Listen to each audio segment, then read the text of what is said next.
Hello guys, आप सब एक गोड़ छू के प्रणाम बा, नमस्कार बा, सादर प्रणाम बा आप सभी लोगों को।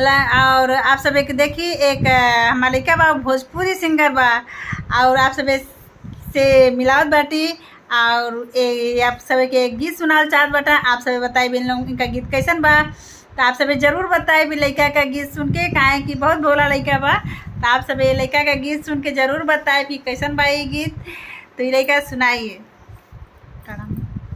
प्रणाम आप लोग को नमस्कार।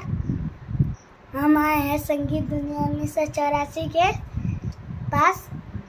मैं एक अब गाना सुनाता हूँ भोजपुरी। हीरोइन हा हीरोइन की लैला पिएले, कहतड़ किया नशा में रहेले।